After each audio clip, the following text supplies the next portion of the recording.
What's up, brother? Hey, buddy. Welcome back, guys. Yeah, we are back. Another awesome episode coming up here. It's gonna be great. Sir. Yes, sir. So, Josh, check it out. So, on this podcast on TTD, we really appreciate an all-purpose type of dad, right? Oh yeah, like a jack of all trades type of guy. Absolutely. What do you say? Right? For sure. Yeah, dude. And I think that's a Chris Meyer type. And so that's who our guest is today, guys. We're talking with Chris Meyer. Chris grew up in Pleasantville, New York. He's a New Yorker. He asked us if he could cuss on the show. I mean, yeah, come on. Right? Right? I can tell when someone asks if they can cuss on the show, it's gonna be good. It's raw and real. So here we go. So Chris, before we jump in, let me tell you a little bit about him. So he's grew up in Pleasantville, New York. Been a licensed New York State attorney for over 30 years. That's like, one jack of trade, right? Then in that time, he's also owned multiple funeral homes, number 2. Written multiple books, including one called Life in 20 Lessons, number 3. Written multiple screenplays, number 4. I don't know, do we need counting lessons for some right? And even do we get the Rolodex out, right? Right.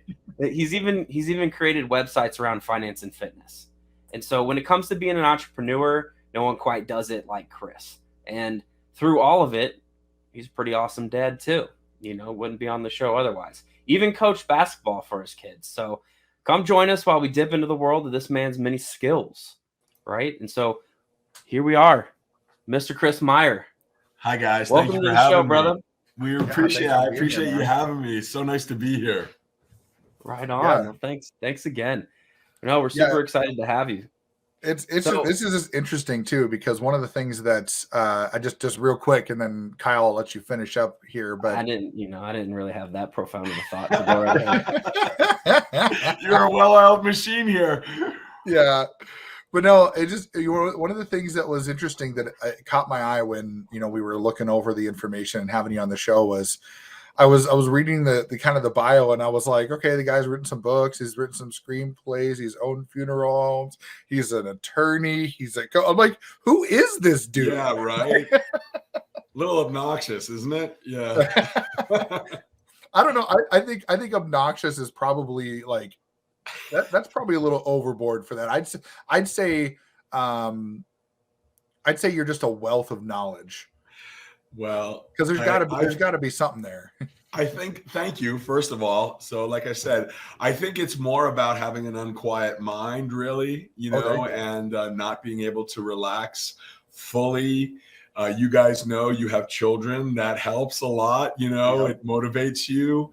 And, again, the funeral home, probably the greatest gift, just reminding me day in and day out of the temporalness of the shortness of our lives, and what a gift it has been to me, and encouraging me or pushing me to just go home and be involved in my children's lives in any way, shape, or form. And I have taken that. I've been 17 years now in the funeral industry, and I have taken that to heart.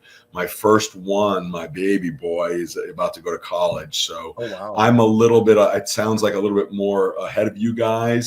And that's why I'm here to share drop some of the pearls, as they say, or drop some knowledge.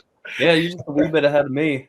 Yeah, a wee bit. Yeah, my oldest is 13, so a little behind that game. But the thing that's really cool is we've had a few people on here that have had different ranges of kids. Some that are younger than ours, some that are older than ours, some that their kids are grown. Like one of our good friends, Alan. He came on here and he talked about how his kids are all grown up and they're all moving on. I think his youngest was just graduating high school shortly, or whatever the case was, or going into college. But it's just interesting to see different perspectives, right? Because, we've been through the younger years, and now some of those people that are in those younger years, we're like, oh yeah, that totally makes sense. Do it all over again. Right. Yeah. Right. You're coming up and doing it again. Yeah. I got another one on the way. Oh, is that right? Oh, that's awesome. Yeah. I mean, I talked to my wife about that, hey, I'm ready if you want. She's like, hell no. And, she likes the graduating of it all. And I'm the softie. I could go back and start it all over. I mean, there's a passage in one of my books. I'm the ultimate softie. I would relive it again tomorrow and look at it. It was super special. It was exhausting, as you guys very well know. Oh yeah. But man, what a time of life. And I'm a dad through and through. I love it. It is the most important thing to me. I think from a very young age, I knew that I loved children, and I had great parents as role models. And I just try to be as much as I can without being too annoying in my children's lives. But that's a job. that line of demarcation is a little bit raw sometimes. Yeah. Well, I have to comment because when I remember when we were getting this all scheduled, and we have questions like in our scheduling tool, and one of the questions was, "Is there anything we should know before our thing?" And all I said was, "I'm dad AF." And I was like, I did. That's kind of guy right here. Yeah. No, that's me, and that's who I want to be. I don't care, because when it's all over, I know it's gonna be all over someday. But when it is, who's going to be there? That's what I always say. Who's going to be on your deathbed, right? And those are the people that you want to foster the relationships with when we're here. And, I think as young men, we always think these grandiose plans, more friends, bigger parties, buy this and that. And I think as you mature, you start to see that, the really important things in life are those small things, those small moments. And that's what I have enjoyed. And I said it earlier, the funeral industry taught me that, because I was hearing it from people every day saying to me, "Chris, take your time, go home, be with your children. It's such a short span of time." And in looking back on this, as we have this seminal moment in my child's life, graduation from high school, it feels so freaking fast. Yeah. I mean, where did those 17, 18 years go? And I'm sure some of you guys feel that way, even where you're stationed in life. It's just, holy crap. Yeah. Where did it all go? And it's like that. And I have 83-year-old parents, very healthy, very vibrant. And I had my mom say the greatest thing to me about life. And I said, "Mom, tell me at 82, what are you thinking about? What are you thinking about? I want to know, because I hope I'm going to be there, and I want to know what it is. What is tomorrow, right?" And she looks at me, she takes a moment, and I hope I don't cry when I say this, and she says, "I'm just having so much fun. I don't want it to stop, right? I want to see how your boys grow up. I want to see what they do for a living. I want to see and I'm sitting there just on the verge of bawling, because my mom is, she's 83 and she's pumping and strong, and she wants to go another 20, right? Right. But that we don't know what life holds for us. So, That's true, but I love the curiosity is not stopped, like the love for, like, I just want to see what happens next, right? Like, right. That's beautiful. I mean, beautiful. The best thing you could ever hear as a son. And yeah, my parents are like my best friends, and I am very, very curious obviously about death, and obviously about as we age and Americans age. I'm very, very curious about, what is that? What do you think about? Do I have a couple of years? Am I going to try to go for try to be a century? What is it all about? So I'm very, very curious, because I'm a guy that's very much in my head, as you guys, well documented. And I'm a doer. I want to keep doing, but when does it? Yeah. When does that curiosity, like you said, just perfectly, Kyle, when does it stop? I hope it doesn't, because that's probably what makes her. I think when it does, maybe that's the end of the line. Yeah. I don't know if everybody, right? I mean, maybe that's it. Right. I don't know if it, I guess when it does, those are the people that you see kind of just kind of drift off into the wind, and, but I don't think you're going to worry. You're going to have that problem there, Chris. Yeah. No, I was just saying, I cannot see that being, based on what we know already. Like, I cannot see that being a thing. Like Kyle and I are very similar. I don't we're going to grow old and we're going to be looking back and Kyle's going to be like, when are we going to take a break? And I'll be like, what breaks? Like, breaks don't happen for guys like us. Right. No, it'll be some sort of grind. It may not be this grind that we're having today, right? But it'll be some sort of, we'll be having fun doing something. Well, yeah, we'll go from, building. We'll be flipping NFTs or something. Who the heck knows? Right. We'll be trading NFTs and playing cribbage. We'll be playing pickleball in the metaverse. There you go.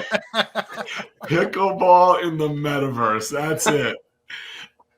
I'll tell you, I think I read the other day that pickleball is going to be a league. You watch. Yeah, it already is, man. Like I have a different podcast that I do through work, and we talk to the Senior Olympics for the state of Missouri, and pickleball is like one of the main attractions.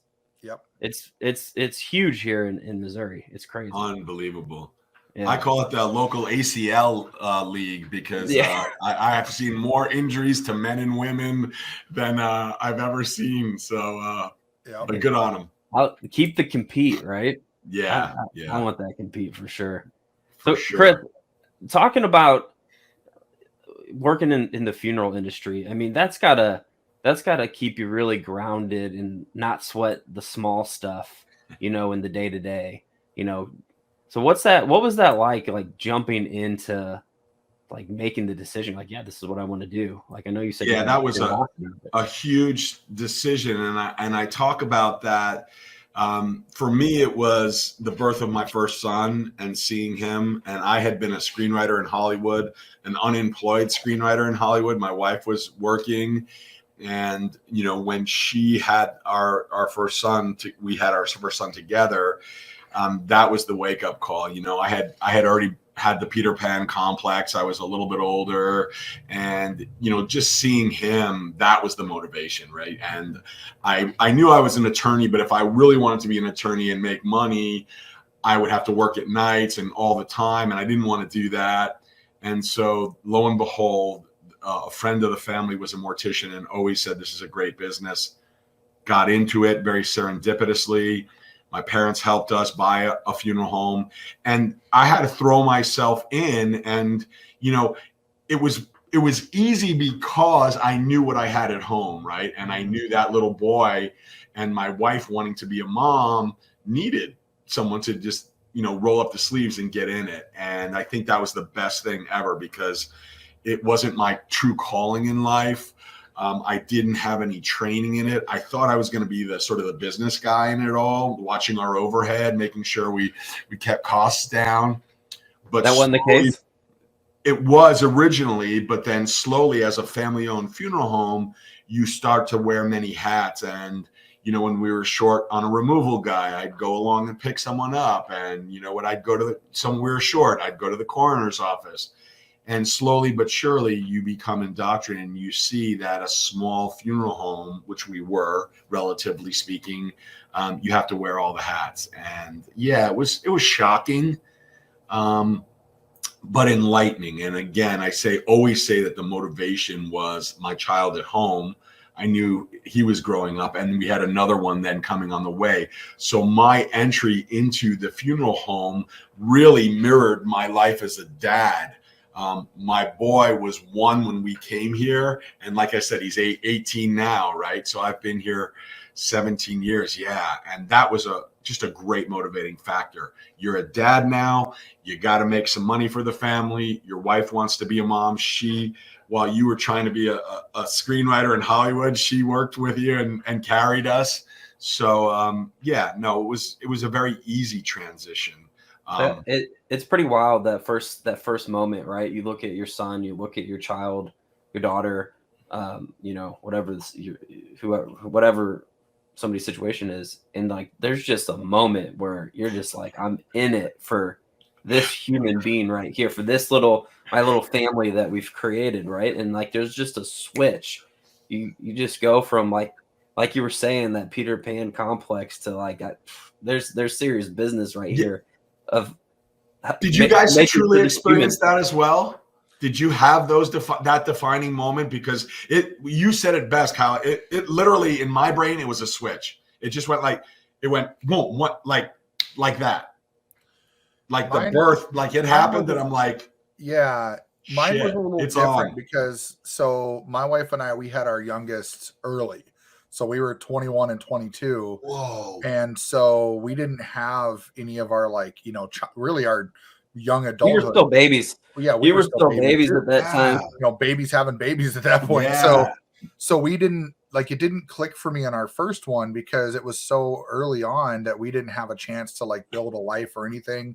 So we were just two working parents. Our oldest, his name's Jeremiah. So he was with grandma and grandpa all day long. And then, we went to work and then we came home and had dinner together and he went to bed and we did it all over, the next day. And we did that for about 8 years. And then we had our second, and that's the one that clicked for me, was our second child, because we had started to put a life together. We had moved into a decent place. We'd worked ourselves up. My wife had gotten her degree in medical administration and she was working in her field. And so kind of as a very similar story to you, where she had the better of the jobs and I was the one kind of sitting back.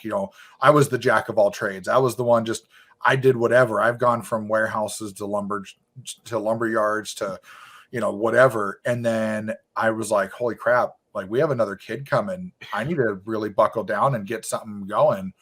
And that's when I got lucky and got in with a software company and, became a software support guy. And I've been doing that ever since.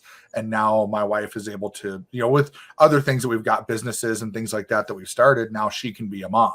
That's awesome. And so a very similar story to yours is once it clicked, it was like a light switch. It was, I realized I need to be the best damn dad that I can be. Right. And the way that I know how to do that is to provide and to be a great dad and to be a great husband and to be a great friend to all the people that are in my inner circle and utilize that influence to be better. So like when you started talking about that, it immediately, I knew, I was like, that's the feeling that I got too. And I know Kyle, we've talked about that before. You had a similar feeling with your first as well. Yeah, super similar. I think like I came into a little bit more gradually, like during the pregnancy, but like it's still, nothing beats the first time that you get to see and hold your kid. Yeah. It's, that bond that you just create right there on the spot is just second to none. It really. And so I was a little bit older. I was 29, and so I'd established a business for a few years at that point. Like, so I wasn't still necessarily like partying like in my fraternity days, let's say. But you still have this switch though. You go from selfish individual, selfish couple, even to now you have another human. Like my wife was terrified the first moment we needed to leave the hospital because she's like, well, are we going to mess this up? Right. Who's going to feed this kid? Right. Who's what the hell do we do? Right. But it just comes so natural. At least for me, it did. Like changing diapers, feeding, like whatever. Like I wasn't worried about any of that. Yeah. It just, you just have this responsibility and you just kind of innately, it's just, I don't know, human nature just kicks in, I guess. Biology just kicks in. I think so. And I think it's really important that other dads know that because it's a natural feeling. And, I think that's why a podcast like this is so awesome because we need to dispel that for others coming into the fray, so to speak.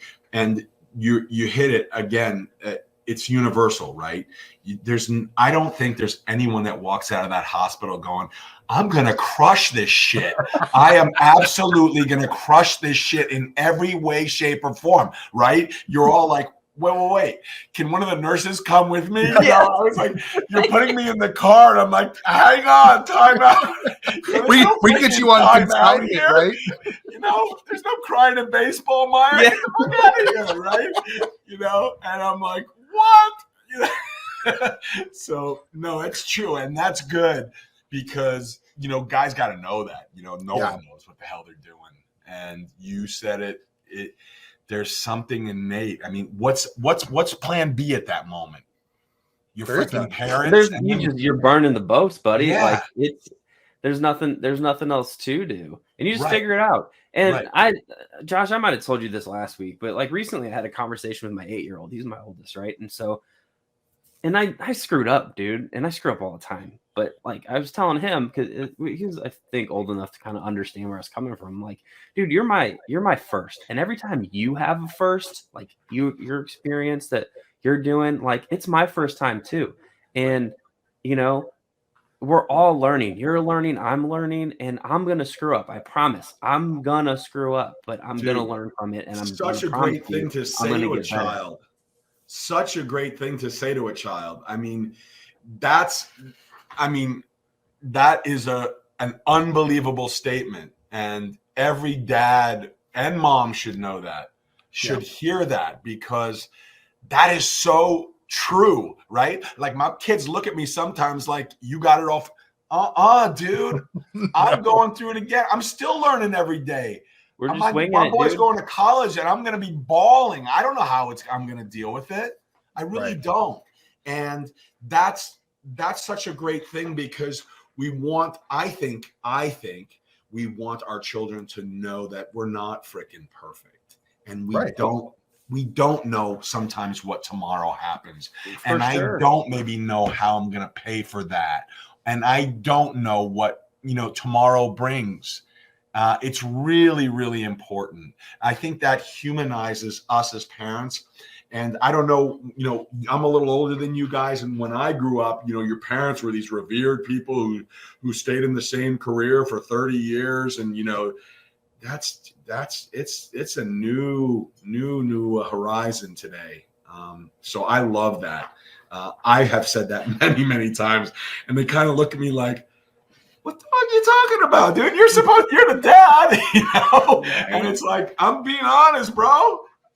Yeah. But you know what? There's something to exposing vulnerability and even to your kids, right? And to, especially as a dad to a son, like vulnerability is positive, Oh, yeah. and it's not weakness.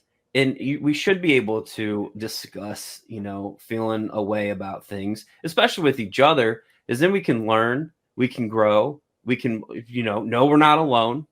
Right. And then move forward and be whatever. Like, you don't have to have this fake toughness to be, to be a man, to be a good dad, to raise sons. Right. So I love that I think that's a very new thing, and I think it's a great thing. I agree with you. And especially, in light of the mental health of our country, I think showing that vulnerability is a mark of strength. I'm with you. Talking about failures, I talk about that all the time, how I think they're the building blocks of who we become when you're building your own house, so to speak. You brick up by brick, your failures, you're learning, right? And you're building. Yep. And those things are awesome. So I'm with you 100%. The vulnerabilities, I think sometimes, especially when we live in like suburbia, we're trying to keep up with the Joneses, and we're trying to, for sure, posture a little bit. Ain't cool. There's a huge difference between, showing some vulnerability and talking through like challenges and like and even your own feelings versus like just being a whiner and a complainer, right? Like that, you know what I'm saying? And like you're talking about failures too. Failure is not a negative word. I mean, I was listening to, I think it was actually Arnold Schwarzenegger the other day on just some YouTube video, right? And he was referencing Michael Jordan. And somebody like in the conversation was like, Michael Jordan is the greatest of all time, whatever, you got to be great. And he's like, dude, like, it's not about being great. I had to go through a ton of failure. Like I missed 9,000 shots, right, in the NBA to get to where I am today. And, and that's like, just an out there example, but it's true though. Like you have all these missed shots to get to the successes, right? And that's okay. Well, look at people like it's necessary, Rose, right? Not just okay. It's necessary. Yeah. So look at people like Pete Rose. Pete Rose had the highest number of hits, but also the highest number of strikeouts. Is that right? Yeah. the dude had like a winning record and a losing record in the same career, and people look at that, nowadays, and they go, "Oh, well, these guys had so many failed businesses." And it's like, that's okay, because every one of those failed businesses, they learned something. And I don't remember who said it. I want to say it was either Jim Rohn or Zig Ziglar. One of them said it, where they said, there's no such thing as failure. You either win or you learn. Yeah. And I tell my boys that all the time. I'm like, look, if something didn't go right, let's figure it out. What didn't go right? Why didn't it go right? And how can you make it better next time? And Lessons learned. yeah, learn the lesson and figure out how you can implement that lesson in your next try of whatever it is. It doesn't have to be the next try of the same thing. Like, Right. shoot, I'll tell you what, I tried my hand at playing baseball, and it did not go well. Football even too. Baseball and football were not my sports. I tried baseball as a kid. Nope. Football, I got hit one time and I was like, peace out. Yeah. My deal. Like, I don't want to get hurt. And that was the thing, is like, I wouldn't have known if I never did it, Right. And so I tell my kids all the time, if you don't do it, at least to try it, you're never going to know if you like it or not. And now I've got one kid that loves to read and loves to draw and loves to build things and be creative.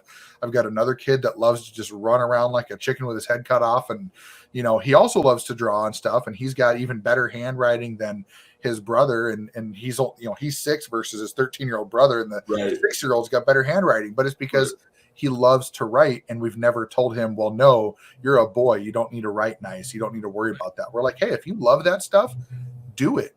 Right. Be yourself. Don't care about what anybody else thinks, because if you don't try it, you don't know if you're going to like it or not.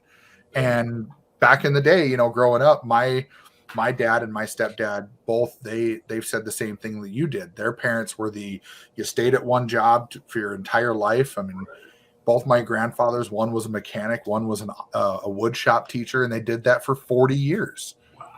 And so it's like, you think about the progression of them to my dad's, to me, to now to my sons. And it's just that opening more and more of letting them be who they want to be and not be worried about the expectations of others. Yeah. Yeah. It's so good. And it again, I love those unique times talking to your kids, like you said, and telling them, we'll get through this together. I'm learning too. And I think they love it. I mean, I really do. I think that there forms a better kindred spirit, so to speak.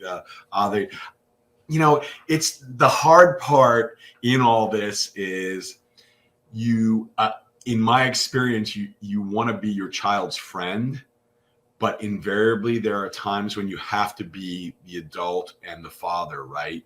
And I have a very difficult time trying to regulate that, because I think it's good, but I think they more see me as their friend, like their frat brother, and rather than their dad. And so when I have to flip the switch, then there have been a few occasions when you have to be like the dad, right? And they kind of look at you like, come on, fat boy, what are you talking about? It's like, hey, brand. Hey, come on, let's go get some Oreo ice cream and shut the hell up, And it's, I mean, I can't tell you how many times I've started just burst out laughing when they just look at you like, oh, bro, what? What's the look that you get from your wife in those moments? Oh, well, she thinks I'm just one of them, Just another it's son. just like he's in that camp, She has 3 sons and me, so it's just like, whenever she wants to go out, just go, baby, go do it. Yeah, she needs her personal time. Yeah. Oh my gosh, that's hilarious. Well, at least, Kyle, in your case, at least it's going to be all right, because you're going to have another little girl to keep your wife busy. So yeah, we'll have 2 boys and a girl. So wow, when's the date? Not till August. So August 29th. Very cool. Yeah, so we got a little bit of time still. And Josh, how many do you have? 2? 2 boys. Yep. 2 boys. Okay, 13 so you're and in 6. Yeah. Wow. So, and it's interesting though too, because you talked about the dynamic of time going by so fast, and we were actually just having a conversation with our boys today. So my youngest, his birthday was yesterday, and today we took him out bowling and had the neighbor kids. So my cool dynamic, just real quick, is one of my best friends of 20 years moved in next door to us, and they're a blended family. So him and his wife have 5 kids between the 2 of them. And their kids range from 2 all the way to 11. So like they're right in that range where they're kind of around the age of our kids. And so we do stuff together. And so we did that tonight. And so like when Kyle said, when you popped in earlier and he was like, oh, we're rushing around, Kyle had hockey practice. We had birthday celebration and we were just finishing up with cake when, you know, I came down and all the kids were leaving to go back home next door. But on the way to the bowling alley, my oldest was kind of like complaining that our youngest, you know, was talking about the clouds and just rambling on about the different sizes of the clouds. And that one looks like a laser and that one looks like a dinosaur. And my oldest goes, what are you even talking about? And the 6-year-old goes, I don't know. Like, and Jeremiah just, our oldest looks at because I had him in the mirror and he was like, was I like this when I was younger? And I was like, oh yeah, like to a T. Exactly. And he goes, I'm so sorry. And I was like, I'm not, because this is great, because now you're experiencing what I experienced. Right, and now I don't have to go through it. I just can say, Jeremiah, listen to your brother for a while. Right. You know, it's so good. I'm so sorry. Yeah. I'm sorry. but it's that cool, like it hit me a little bit. We got into the bowling alley and I went, oh my gosh, like my teenager's really a teenager. And Yeah. he's, you know, he's got a girlfriend now and he's all this, you know, and like, yeah. And I'm like, oh my gosh. Like, and that age, it's like that innocent, like, oh, I got a girlfriend. But I'm thinking like, I didn't think I would hear that word for a while. You're good for him, man. Like some kids, it just takes that's a lot of courage to muster up, man. Oh, heck yeah. And he did it. He came home one day. He was proud of himself. He was like, Dad, I got a girlfriend. I was like, is it that girl? He's had a crush on a girl for a while. But it's all those dad things, you know, like he came home and I was so proud of him because I didn't have to coach him through it or nothing. He just asked, he goes, how do I do it? And I said, you just go ask. Yeah. And he did. Yeah. Which, speaking of, here he comes. Oh, okay. And so we won't embarrass him too much. Wait. There you Hey, go. how are you? Hi. What's up, dude? We've been hearing all about your girlfriend. I don't want to embarrass you here because we're on live, but you know, I think it's awesome. Just the courage it takes. I remember those days in my own life. So good on you. You know. Yeah. You know, the other thing is, you know, I think it's really important for dads to understand is the whole idea of each of your children, how different they are, right? I mean, that's the other thing that I love about parenting and is maddening about parenting as well, right? Because like you said, Kyle, you come out of that hospital and you're like, you still don't know what's going on. And then you start to regulate one of them. And then all of a sudden this other personality comes along and you're like, what the, you know, that didn't work with this guy.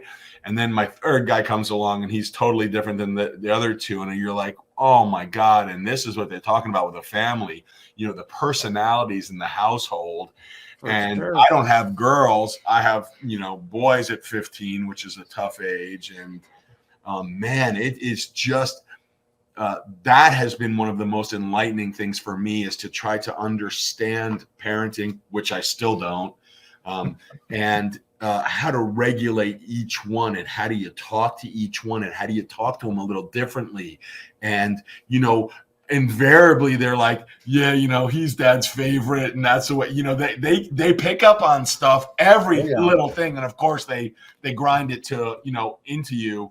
And I'm like, no, he's the little guy. I was the youngest. And, you know, I'm trying to make sure he doesn't get his butt kicked every night by you two. But that to me, I found absolutely fascinating in my last 17 years. How different. Dude, that is so true. Yeah. Like our Finley's not yet 8. He'll be 8 in August.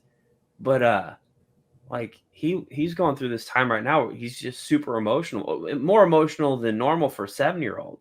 I'm like, what the heck's going on? Like, what are we doing? Like, and you know, we got the internet at our disposal, right? And like YouTube and all this other stuff. And you start Googling whatever. And like, lo and behold, there's like this hormonal thing that happens in boys at between 6 and 8, right? And it's like a pre-puberty type thing. And it just walked through like what's happening in his life, like to a T. And I'm like, well, what the hell, man? Like nobody told me that. Right. Nobody told me that was a thing that I'm going to have to worry about. And, you know, here I am like, and my wife were like, well, what, you know, what's happening with him? And well, now there's like a biological reason stuff like is going on. And so then you figure out how to manage it. And it's probably going to be completely different for Ollie when he gets to be that age. And it'll be way different for the girl, I'm sure, because they grow at different paces. And so that's just navigating the biology of it. And then you got to manage the attitudes, the personalities, and like the likes, the dislikes, I don't want to talk to you, Dad. I'm only going to talk to Mom today, or vice versa. I'm in one of those stages. They're only talking to Mom. My 15-year-old only talks to Mom. Can you just get out of here? And I'm like, I just wrote a freaking book about you, dude, and our life together and how joyous it was. And now you won't even talk to me. Now you're making me a liar. That's a microcosm of my life right there. 9 years coaching him and his friends from kindergarten to 8th grade. And a year later, the freaking guy doesn't even look me in the eye. Oh. Yeah, seriously. And what do you do with that as a parent? I mean, and everyone's like, Chris, it's just a stage, Hey, fuck you, I want that little boy back, I want that guy that would snuggle with me and love the time of tuck-ins when we would decompress and talk about our days. Yeah. And he would ask me big questions about, what happens when we die and massive stuff, though, you guys know, if you tuck your children in, that's the best time of night. Everyone is, we're coming down from our day. I'm coming down from my day. And I can't tell you how many great conversations I've had with my sons in those moments, and how that call from down the hall, like, hey, Dad, I'm ready for the tuck in, is the greatest part of my day. I mean, literally, that is my time. And to this day, my 13-year-old still, I'm ready. Let's go. That's awesome. Up out of bed. So I love it. Yeah. Again, it's just being a dad, man. It's the greatest job on earth. It is the greatest job on earth. And I hope everyone who wants to be a dad, I hope they can hear that. I really do, because, man, I live the life. I live at the end of life. And I will tell you, go do it and enjoy it, because it is so much fun. I'm still having fun. I'm so lucky. And it sounds like you two are as well. And obviously that's why you do a podcast like this. And it's so great. And more men need to hear it. And we collectively need to dispel, the angst that a lot of men do feel, because there are a lot of pressures on men and women. But I like these podcasts because it's, I'm a sensitive guy, and I want to let people know that's cool. That's okay. Right. We're not perfect. You'll never be perfect. Don't try to be perfect. Try to figure it out. Yeah. Sure. And do you, I think it's good. Yeah, for sure. I think you just captured the essence of what this is about, man, is right. Showcasing other dads. A lot of, like, it's got the slant of, providing and other ways to provide, but still talk through, what does that look like? And then how does that all relate back to, like, raising kids, or even our own feelings about it or whatever? Like, there's a lot that goes through. There's not a lot of, like, outlets, I don't think, that are out there to talk through those things. And, this was probably more of an outlet for Josh and I. And that's good too, right? A little bit, But we get to meet guys like you and other guys that we've had on here to talk about those experiences. And there's so many things that are the same, but then there's so many things that are different, just because we're different humans. You're raising different humans, and that's just you're in different parts of the country. Yeah. Right? All these things factor. You're totally right. And like I said, I'm a little ahead of you guys in this whole dad progression. And I will say this, it does not get easier. It gets bigger. There are more zeros at the end of the equation. And here's the other thing. And this is where my life is at, where I'm getting to, right? So I'm pushing the first one out of the nest, right? And my parents are aging. And now I'm going to get all my kids out, and my parents, God willing, they're at the end of their life. So life is really funny and messed up that way, right? Yeah. Because you do your job of parenting, you get them out, And the respite is make sure your parents are okay. I mean, again, if you're a good kid, or if you love your family, I mean, plenty of people don't, I get it, but I'm like, oh man, like this guy's over, and now I got to worry about my parents, and my in-laws are moving closer to me because they, we're going to be the caretakers, and I get it, but it's nonstop, bro. Yeah. It is nonstop. Life is nonstop, and I guess that's good. Yeah, it's interesting too, because I had a conversation with my dad about this recently. And so my grandparents, so his parents, they're in their late 80s. My grandfather's 89, my grandmother's 87. And he was just talking about that, how I'm the oldest of 6. So my dad's in his mid 50s. I'm in my mid 30s. And so my youngest brother is he's graduated high school. He's in the military. He's in the National Guard. He's just got engaged. He's, starting to plan his wedding with his wife. He's 19. So like, I mean, he's early in his life and stuff, but my dad was talking about that. And he said, my grandfather, he's like, he just went in to have surgery on his lower back. He had some back pain. He just had to have a pacemaker put in.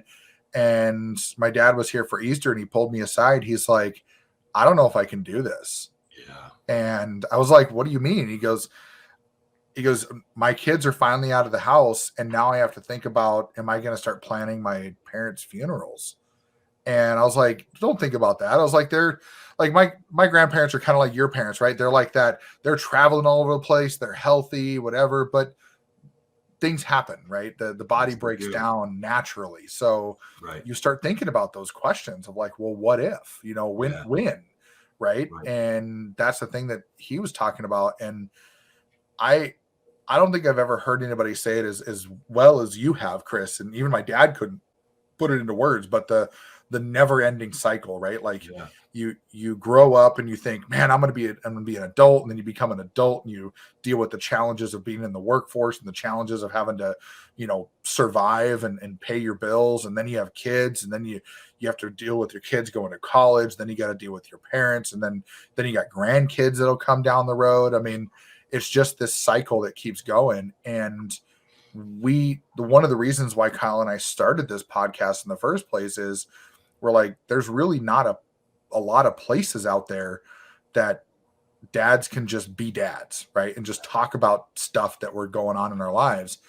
And what's crazy is over the last couple of years, we've seen more and more of these dad podcasts start popping up because people are starting to advocate for the dadship, the guys that are actually stepping up and doing the right things for their children and their families and their communities. And so that's why we started just really opening it up to, as long as it kind of went along with the idea that we had for the podcast and being able to showcase how dads are managing their life with, businesses or jobs or whatever, and how they balance that with their families. As long as it's kind of in that realm, we welcome it with open arms, right? Because everybody deserves a platform, and no matter how big or small you are, right? And because we're dealing with this never-ending struggle of having to be that constant provider for everybody around us.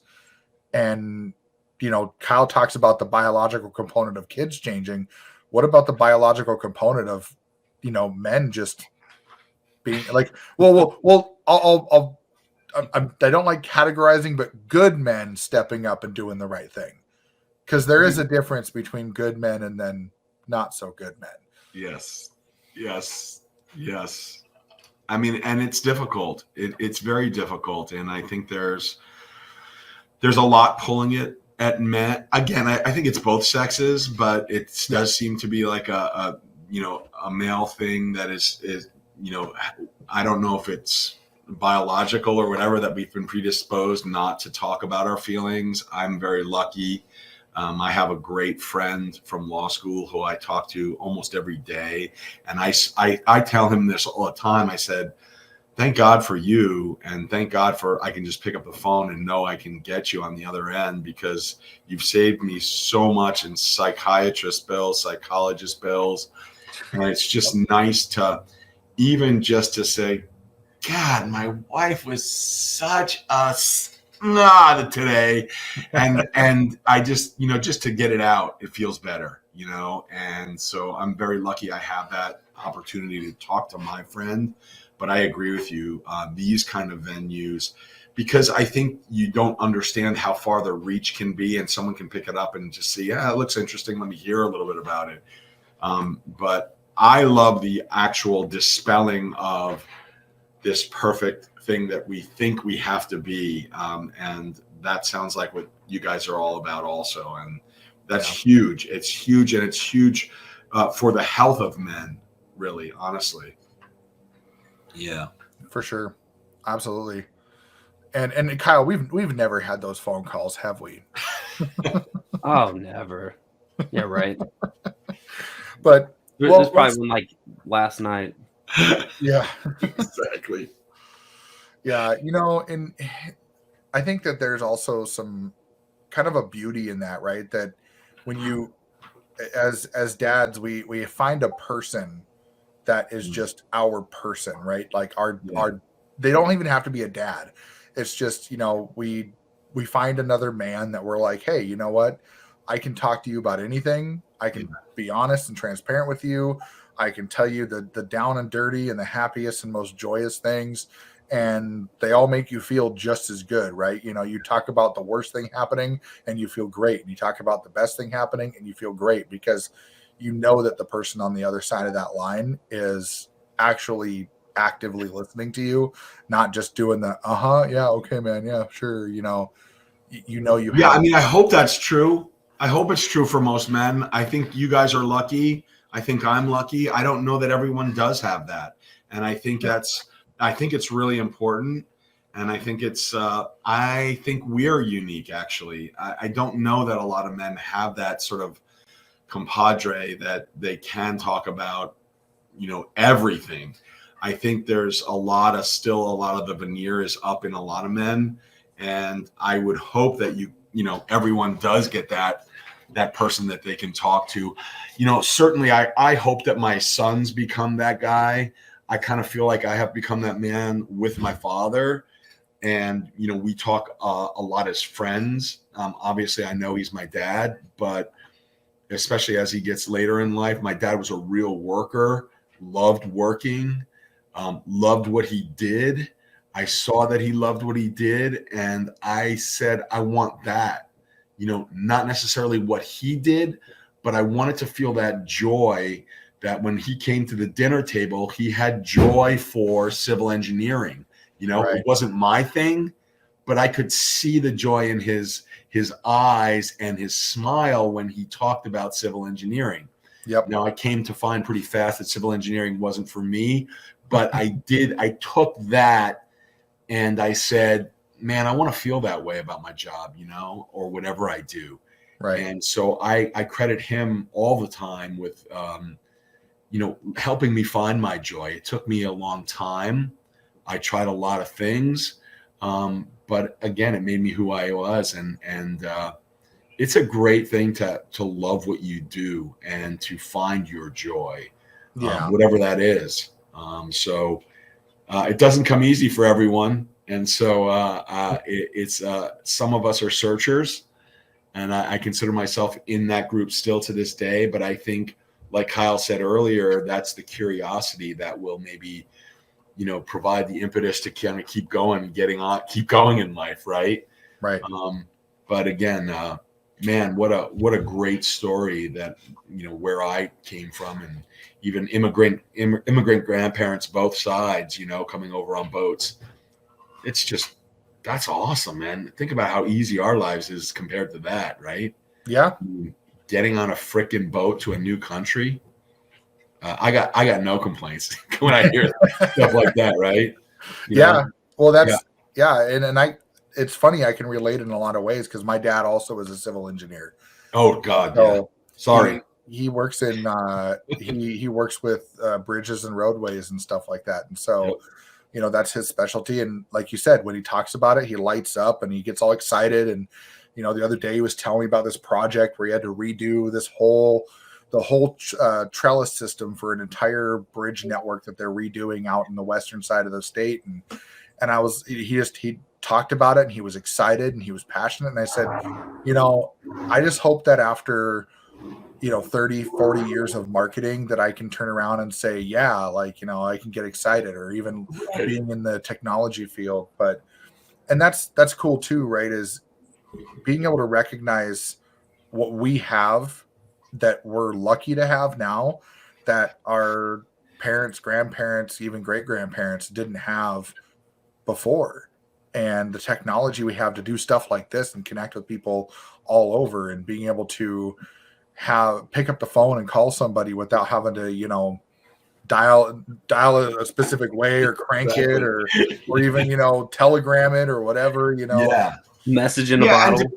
And to teach our children about the family, right? About history, about where you came from. I think that's vitally important. Oh, absolutely. Because, they'll piss and moan when, they run out of Oreo cookie at Baskin Robbins, but your freaking grandfather, delivered. Didn't even know what Oreo cookies were. Right. Exactly. I mean, and the fathom that you could actually put them in ice cream at a later date, that would even be greater, Mind blown. You're mind blown. Exactly. That's, could you imagine being able to? The history of us is important, right? It's really important, and it's important for legacy. It's important to teach them a little bit to be humble, and at least that's my immigrant roots. And gosh, I want them to know everything about that. Everything. Oh yeah. Yeah, for sure. So, one of the things I love about this so far, and thanks, Chris, for being on here with us and being able to just talk shop about being a dad and stuff. This has been great. And, you mentioned it a little bit before, and you mentioned, writing a book about your son. And I did get to read a little bit of your book, and, the talking about being a coach and all that kind of stuff, and, just being able to be in their lives to the highest degree. And, that's obviously that's not the only book you've written, the Life in 20 Lessons about being a funeral home director and owning that. And, your book, The Wood, and all that stuff. Like, what inspired you to kind of bring those stories to life in text? Yeah. So that's a great question. So first of all, I'm not much of a golfer, so I need something to occupy my time. I'm really horrible. I shank the ball all the time. But really guilty as charged, right? Yeah. I think the most important thing was to leave something behind, right? And for my sons, as they grow up to be men, if I'm not here, that they have something and they understand how much their father loved them.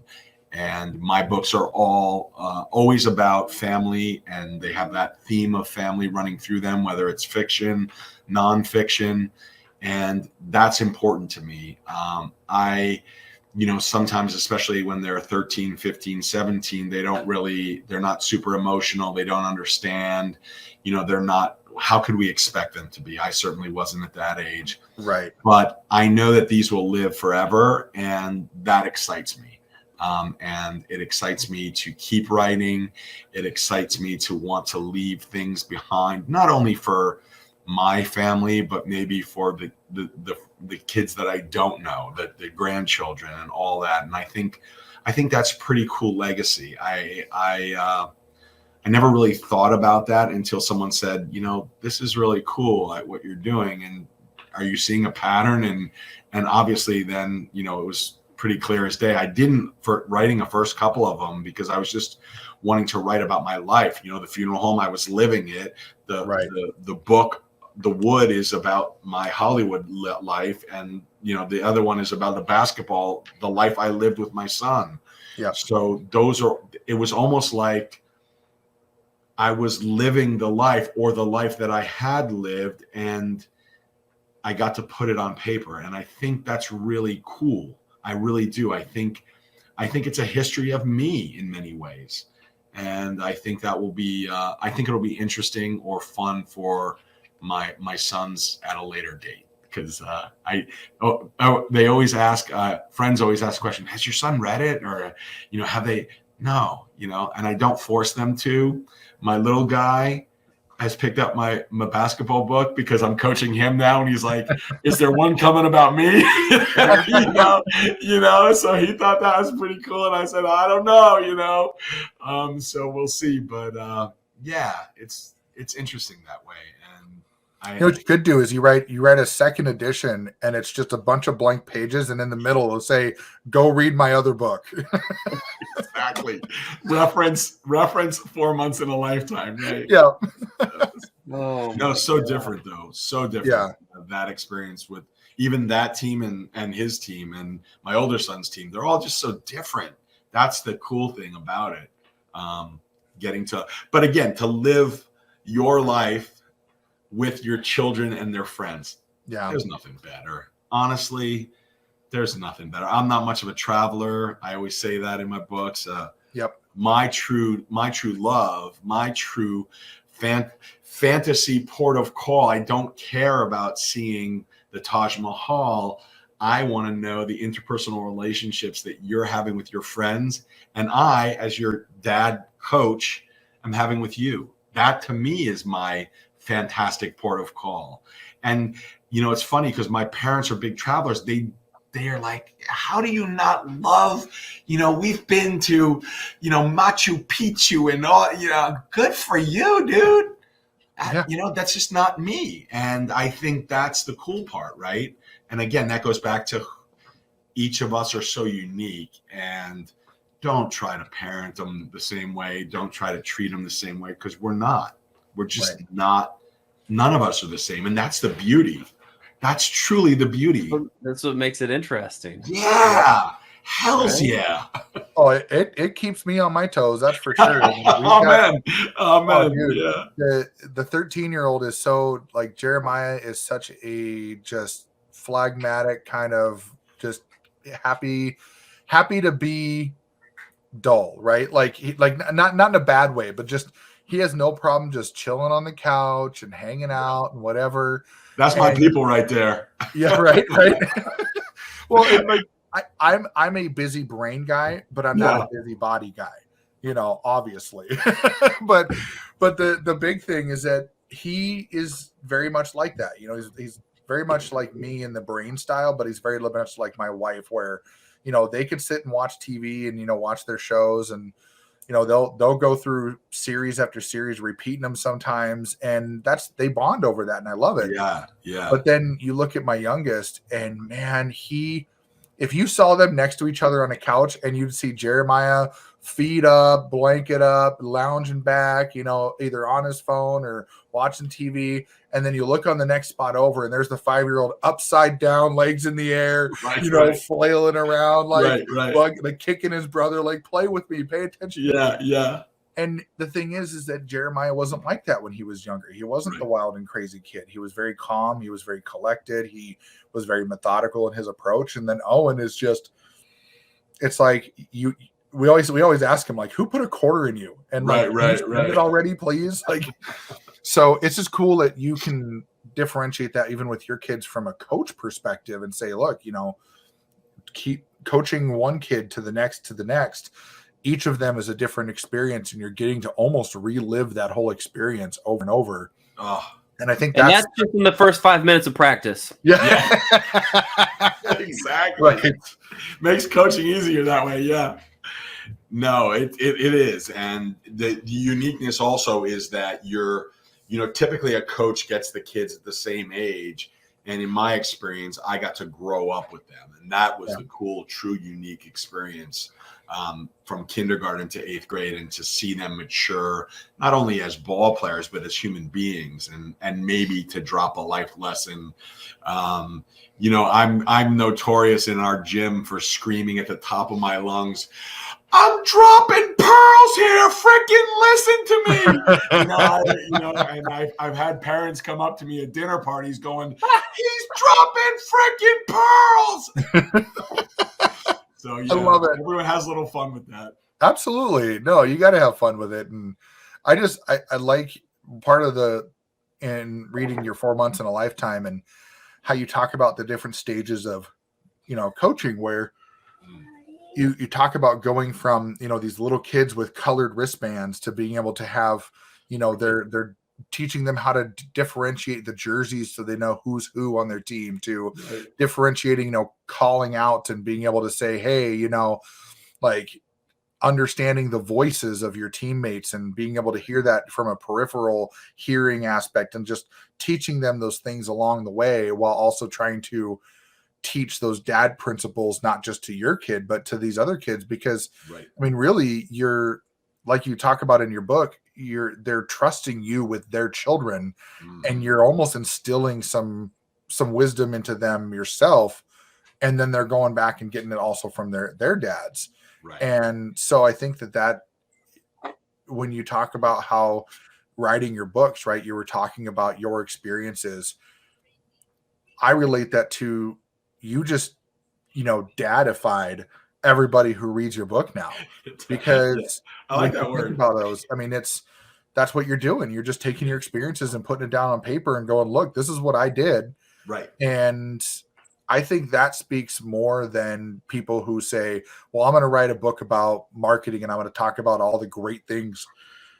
And it's like, where's the story? Where's the actual feel? Where's the connection? Where's the emotion? And so I find that inspiring myself, because it's not easy to put those kinds of things into words, because and I think that's the good writing. I think all true good writers have to be vulnerable, like you guys talked about. Right. I think I am not perfect. I'm keenly aware that I'm not perfect. My wife is very keen about that as well. But to share that and to write about that is vital, right? Because I think that is that universality that we're all going to feel, right? And we're going to say, he's like me, I'm like him. And I like talking about that vulnerability, my failures. I talk about a great story in Life in 20 Lessons about me interviewing with Mel Gibson in Hollywood and totally shitting the bed, criticizing him about one of his scripts, and, didn't get the job. No joke. But stuff like that, I believe, make us relatable, right? Yeah. And it's the hero's journey, man. Yeah, right. And I like that, because I want to be able to identify with you or whoever's writing the book. I want to say, that's like me. He's like me. Yeah. And it's a lot like watching a movie, right? That's what they say in The Hero's Journey, Joseph Campbell. I want to identify with the guy on the screen, right? I want the average Joe who's going to beat insurmountable obstacles to become the hero, right? That's the greatest thing. Rocky, right, is the quintessential, I want to identify with that guy and I want him to beat Apollo. That's it. So, in a microcosm, that's what you try to do a little bit, maybe in the background of your mind. Yeah. Yeah. Well, so one of the places I know, and I'm going to throw it up on the screen here, is people can learn to you, chrismeyerauthor.com. Yeah. They can head over there, learn about your books. They can also, so this was something really cool that I think, I don't think I've seen this before, but you had a really cool press page that was put together where it showed all of the podcasts you've been on. And even showcased like the names of those podcasts, not just showing your episode, but like you were on that specific podcast. Right. Can you speak? Was that an idea that you put together, or was that something that, like you had somebody help out? I'm sure I'm not that bright, so I'm sure I stole it from someone.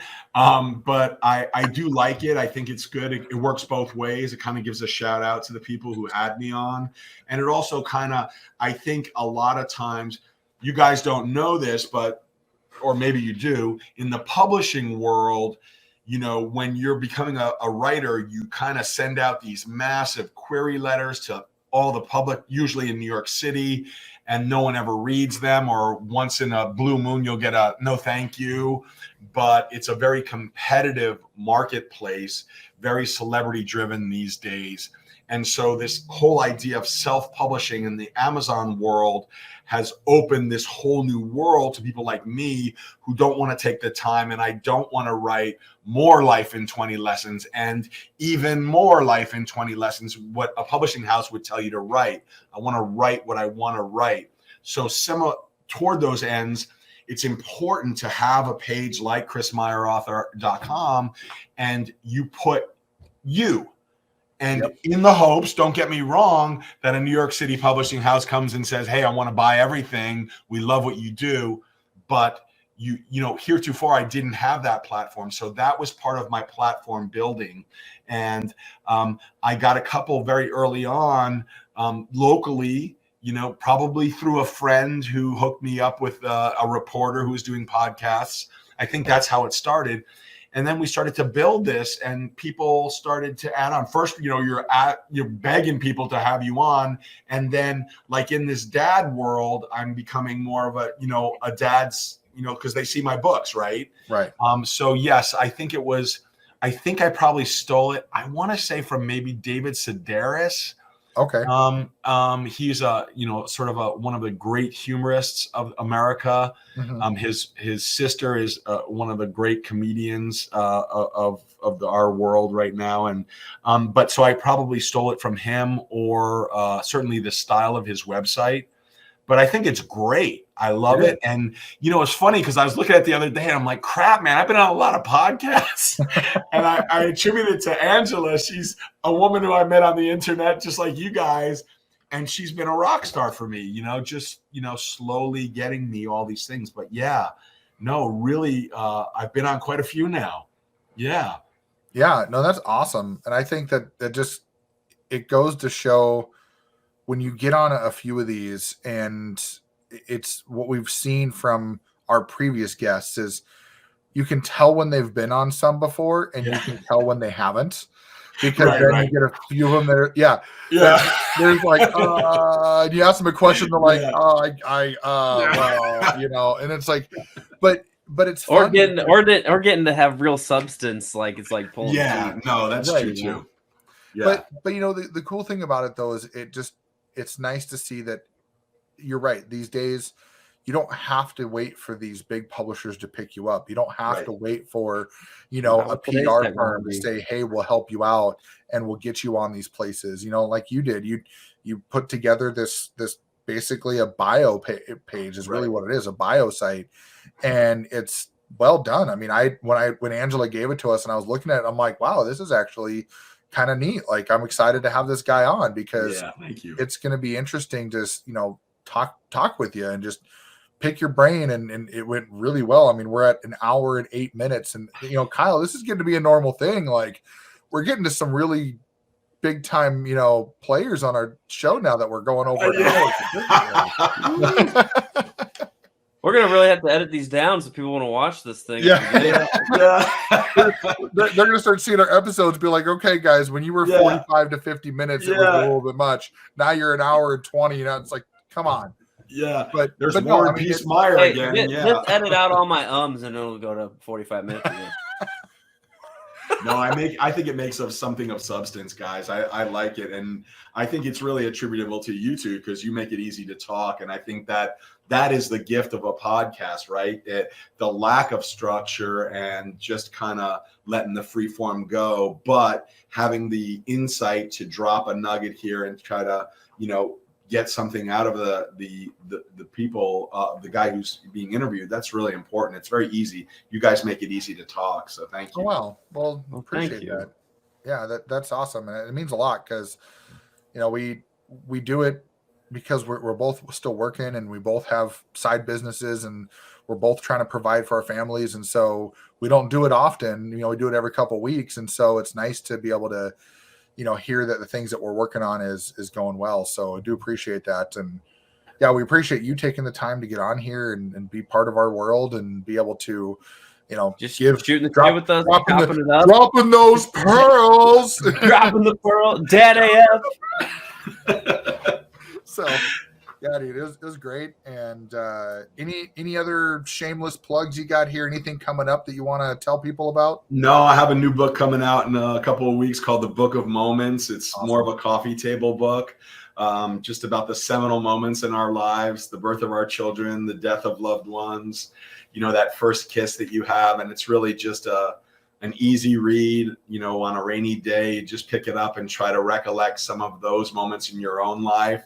Sure. And again, the hope is that we share them with generations to come.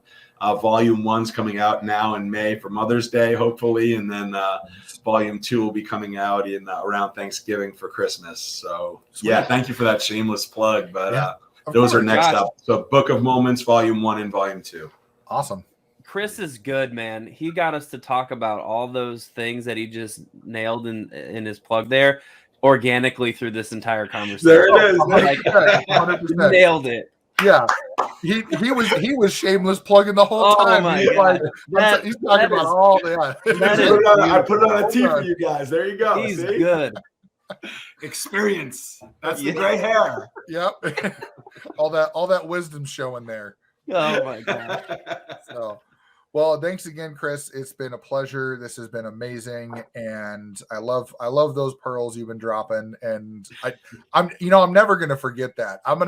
One of these days, someone's gonna be like, "Drop those nuggets." I'll be like, "Screw nuggets. We're dropping pearls." Exactly. I So, love all right, it. guys. Well, Yeah. Hey, Kyle, thank you guys as for always, having brother. me. Let's do it again because I think we could have another good conversation.